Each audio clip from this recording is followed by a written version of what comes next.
These 5 books will completely change your life. This year, I decided to make reading a daily habit of mine, and to this point, I've read dozens of books this year on everything from psychology to personal development to business, as well as biographies. This is a habit that has literally benefited every aspect of my life, from relationships to my career to even things like my health, which I was already doing well at. This has really helped me take these things to a whole nother level. Each of these books is going to help you to develop a trait, and if you can develop all 5 of these traits, it will get you ahead of literally 99% of people. Let's not waste any more time. The first book on this list is The 50th Law by Robert Greene. This is my all-time favorite book, and the trait that it will help you develop is fearlessness. Robert Greene wrote this book in collaboration with 50 Cent, hence the name The 50th Law. In his life, 50 Cent has been successful as a hustler in the streets of Queens. He's been incredibly successful in the music industry, and today he's an incredibly successful business person. And what Robert recognized in 50 was that most of his success could be attributed to his utter fearlessness. 50 lives his life with boldness, and this quality has allowed him to become one of the most successful people in the world. This entire book is a guide to developing this fearless approach. I really loved the energy of this book. I found it very refreshing. We live in this very pacified culture where things are all about people's emotions and how it's going to make them feel, and people move with such a level of hesitation in their lives. This book is a complete middle finger to this inner hesitation that our culture programs into us. It's not about being reckless for the sake of being reckless, but in cultivating a fearless approach to life, you simply act without hesitation. You want to talk to the girl, you do it. You want to say something, you say it. The book covers 10 keys to developing the fearless approach to life. And one of the key lessons I want to cover in this video is embracing reality. This is about realism. It's about looking at things for what they are and not running from it. Our culture oftentimes teaches us to hide from reality to protect our feelings. It's not that you're fat, but you're big bone. We tell men and women to both just be yourself and somebody will come along and love you for you, rather than telling them the truth that they should go out and become the best versions of themselves. It's not okay to just sit around and just be you. These lies keep us from confronting reality, and because we never confront reality, we can't change it. If you want power over your life, you must first embrace it and all the unpleasant parts of it. In a world where people hesitate, hide from reality, and live in fear, developing this fearless approach will be a massive advantage for you. The second book on the list is How to Stubbornly Refuse to Make Yourself Miserable About Anything. This book was written by Albert Ellis. He was a therapist who created the therapy known as REBT, which stands for Rational Emotive Behavior Therapy. I learned about Ellis and REBT earlier this year when I decided to go to some therapy sessions. I was hesitant to go to therapy for a lot of reasons, honestly. For one, it seems like there's a lot of propaganda in therapy these days. Also, I just don't really think complaining about how you feel is very helpful. Nevertheless, I was in a space where I just felt like I was constantly dealing with negative self-talk, and I had to do something about it. I would wake up every day feeling anxious, like everything in my life was gonna go wrong. Every real estate deal I was working on was gonna fall apart, and not only that, but it was also gonna be completely my fault. I was constantly doubting everything I did and expecting it to fail, and I never felt very happy, although I didn't really realize this. I thought I was happy, or really I was doing what the self-improvement bros do, where they tell themselves they don't really care if they're happy or not. And I do believe that happiness really isn't the point of life, but I also don't think that being anxious and chronically dissatisfied with your life is the point either. So I decided to get out of my comfort zone and go to the therapy, and honestly, it might have been the best decision I've made all year. I only needed like 8 to 12 sessions for it to fix my problems. I'm not really anxious anymore. I'm a lot more present in my life, and my results in every area of my life have improved. The performance I'm getting in my career has improved, my relationships have improved, and my discipline has skyrocketed. The trait that REBT and this book will help you develop is rational thinking. The philosophy behind REBT is that you can get rid of most of your suffering and achieve almost all of your goals if you can learn to think rationally. Our negative self-talk is almost always irrational, yet we're so identified with our thoughts and the beliefs behind them that we accept them as truth without question. And the thing about our brains is that they distort our perceptions to show us more of what we already believe to be true. So if you believe you're not an attractive person, your brain will show you more proof of this. You'll only be able to see all of your unattractive qualities. You'll remember those times in your life when somebody rejected you that you liked, but you'll forget about all those times that maybe somebody did like you. Every time you see somebody that you find attractive, you'll feel negative emotions like anxiety, doubt, or unworthiness. And all of this is coming from a belief that probably isn't even true. What REBT does is teach you how to challenge these irrational irrational beliefs and replace them with rational, constructive ones. And once you've done this, you'll be able to look at things more clearly, get better results from your actions, and make more effective decisions. And I want to be clear, this isn't some positive self-talk delusion kind of thing where you just convince yourself that you're the greatest thing ever and have nothing to work on. Maybe you are actually an unattractive person right now, but the difference is you go from a belief that says something like, I'm unattractive and everyone rejects me, to a constructive belief, something like, I have unattractive qualities, but I can fix these things, and once I fix them, I'll get different results in my life. The second belief is factually true, and it's also empowering. Most irrational beliefs tend to be fatalistic. They convince you that no matter what you do, you can't change your circumstance. Now, I'll be honest, this book isn't the most enjoyable read. I don't really like the writing style of it, but it has really good information, and it's pretty tactical, meaning you can read it and apply a lot of it pretty quickly into your life,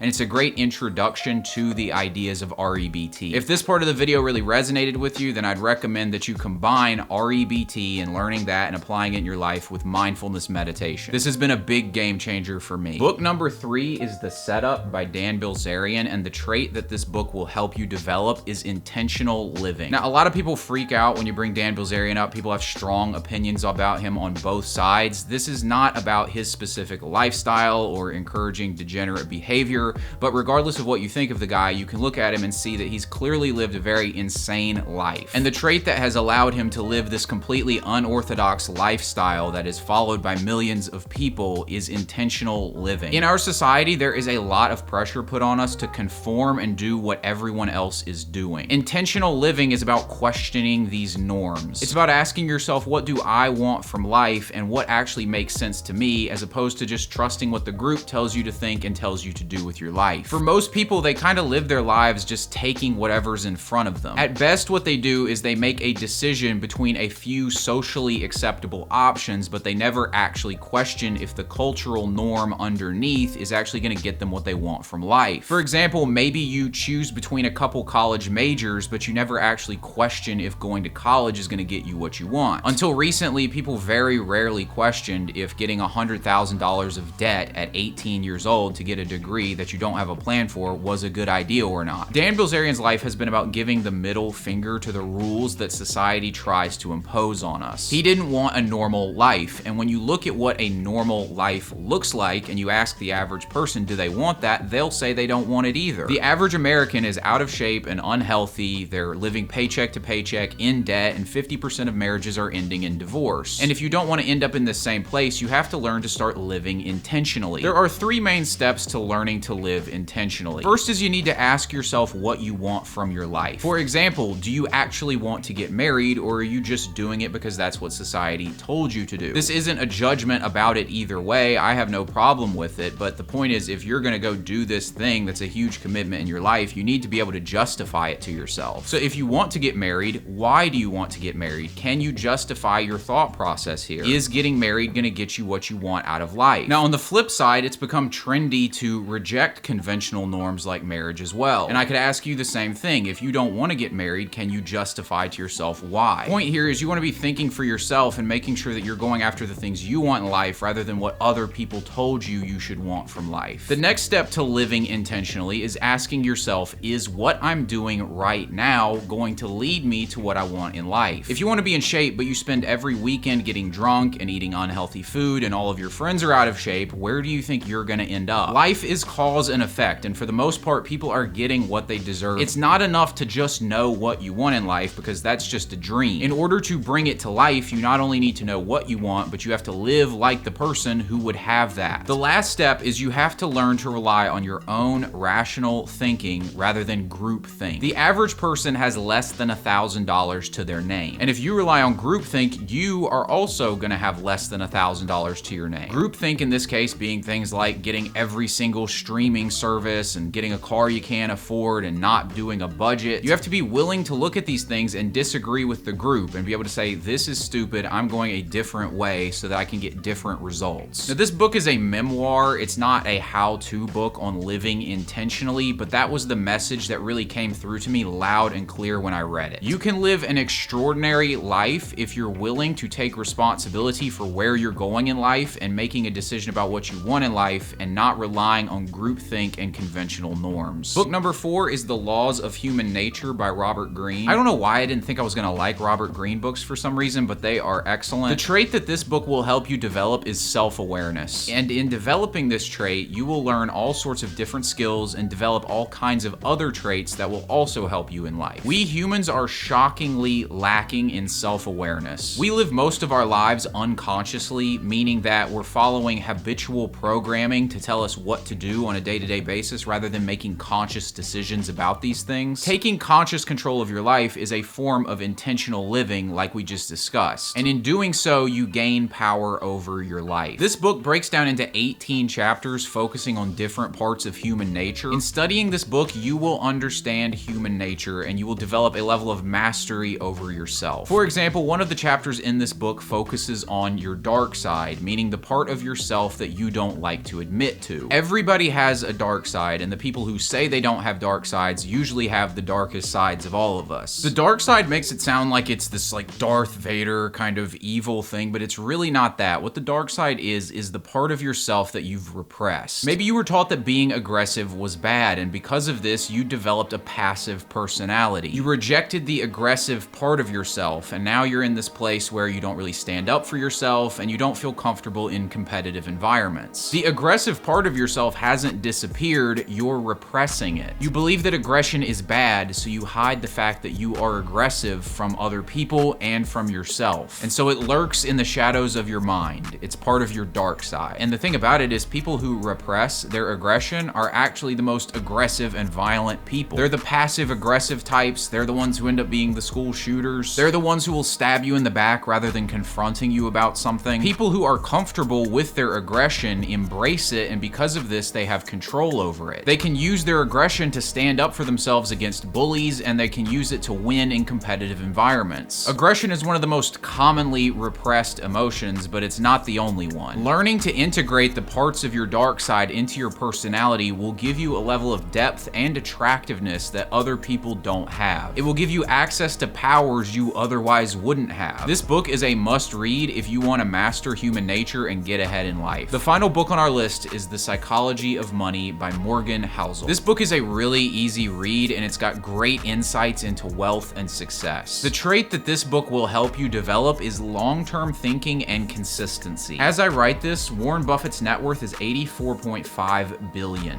Of that, $84.2 billion was accumulated after his 50th birthday. $81.5 billion came after he qualified for Social Security in his mid-60s. What this quote shows is the power of consistency in the form of compounding. Warren Buffett started with $100 as a child, and now he's worth $100 billion. And we tend to imagine that success is this smooth, steady, linear climb. Maybe Warren Buffett made $2 billion a year every year until this point. But in reality, he earned almost all of his wealth in what looks like an instant when you really look back on his life. What you'll see on screen right now is a chart that tracks Warren Buffett's net worth each year of his life. Now, you might be fooled into thinking that Warren Buffett didn't do much with his life the first 50 years, but you'd be wrong. He was following mostly the same philosophy then that he follows now. But what happened was compounding finally kicked in for him, and so the results look ridiculous. This is how success in life tends to work. Most of it is delayed. I'm a real estate agent, and I get a lot of my business by posting content on Instagram. And for the first 4 months that I was in the business and I was posting content on Instagram every day, I got no business from it. But then one day, randomly, I finally got my first deal from Instagram. And now at this point, I've got 30 or 40 leads that I'm actively working with who are gonna buy or sell a house in the next year to 18 months. And for those of you who don't know, that's pretty good. And this wouldn't have happened if I had not stayed consistent when the results weren't coming in. Just about every YouTube video is something like how to get money fast and easy. It's always about giving you what you want as fast as possible and as easy as possible. This is what fat burner pills are about. This is what get rich quick schemes are about. But this mindset is holding people back. Most success comes from doing the work consistently for a long time without it showing results. And this can be completely maddening. It's hard to just keep doing something and trust the process when you have no evidence that it's working. Doubt kills more of our dreams than hard work does. Having a long-term mindset will help you in these moments. It will allow you to focus on the strategy behind your actions instead of focusing on the fact that results haven't come yet. Short-term thinking leads to impulsive decisions and emotional thinking. But there's something something about long-term thinking that helps us think rationally. Get-rich-quick schemes are always irrational, but the 10-year plan is almost always a good one. In a world where people switch from one thing to another looking for the easiest, quickest way to get what they want, if you can be consistent and trust the process by thinking long-term, you will get ahead in life. Let me know what you think of these books. Thanks for watching. Be sure to like and subscribe, and I'll talk to you in the next video.